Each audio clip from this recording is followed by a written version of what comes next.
সামনেই রাজ্য বিধানসভা নির্বাচন, চতুর্থবার মমতা বন্দ্যোপাধ্যায় সরকার গঠনের হাতছানি। তবে থেমে নেই বিরোধীরাও। ঘর গোছাতে মাঠে নেমে পড়েছে প্রধান বিরোধী দল বিজেপিও। সংগঠনকে ফের চাঙ্গা করতে মাঠে নেমেছে বাম, কংগ্রেস, আইএসএফও।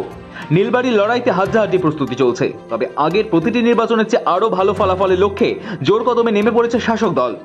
তার আগে দলকে তৃণমূল স্তরে গুছিয়ে নিচ্ছে শীর্ষ নেতৃত্ব।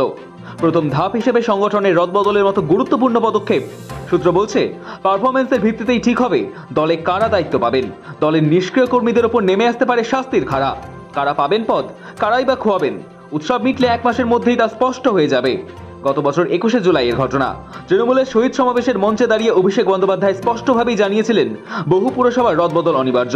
লোকসভা ভোটে কোনো পুরসভায় তৃণমূল পিছিয়ে থাকলে সেখানে শুধুমাত্র চেয়ারম্যান বা ভাইস চেয়ারম্যানের বিরুদ্ধে দল ব্যবস্থা নেবে তা নয়, টাউন সভাপতির বিরুদ্ধেও ব্যবস্থা নেওয়া হবে। আবার পঞ্চায়েতে পিছিয়ে থাকলে শুধু গ্রাম পঞ্চায়েত প্রধানের বিরুদ্ধে ব্যবস্থা নেওয়া হবে তা নয়, ব্লক সভাপতির বিরুদ্ধেও ব্যবস্থা নেওয়া হবে। খুব দ্রুত সেই স্ক্রুটিনি শুরু হবে বলে জানিয়েছিলেন।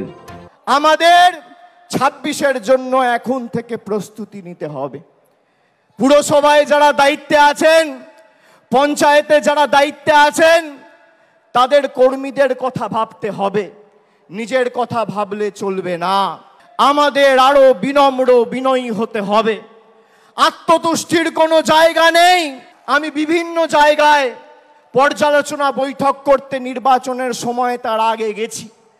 আমি বলেছি যে দল কিন্তু ফলের পর কার কি ভূমিকা ছিল সেটা খতিয়ে দেখবে, পর্যালোচনা করে দেখবে।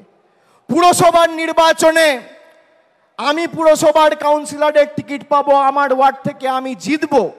আর লোকসভা বিধানসভায় দল প্রত্যাশিত আর আশানুরূপ ফল করবে না, আপনার বিরুদ্ধে দল ব্যবস্থা নেবে, যত বড় নেতার ছত্রছায়ায় আপনি থাকুন।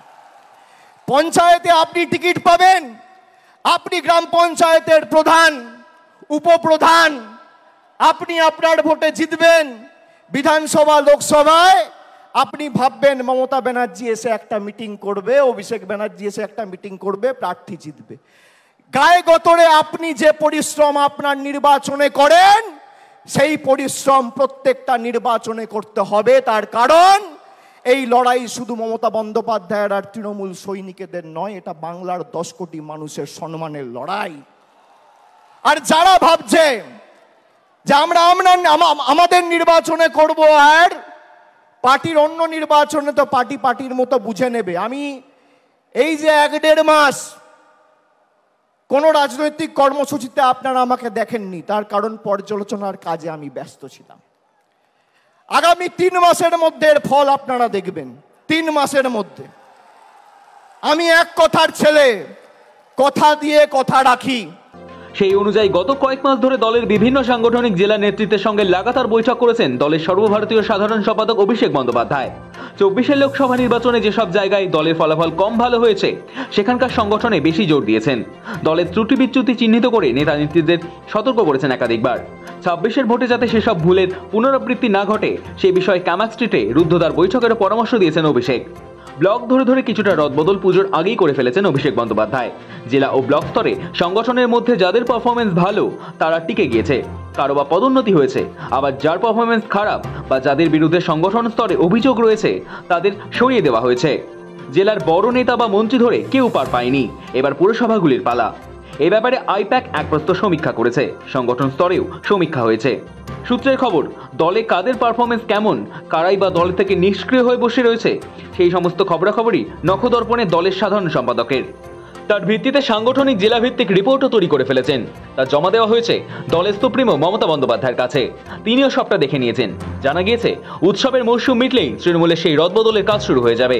শেষ পর্যন্ত কৌশলের কোনো বদল না ঘটলে মাসখানেকের মধ্যে বেশ কিছু পুরসভার চেয়ারম্যান ও ভাইস চেয়ারম্যান বদল করে নতুন মুখ আনা হতে পারে।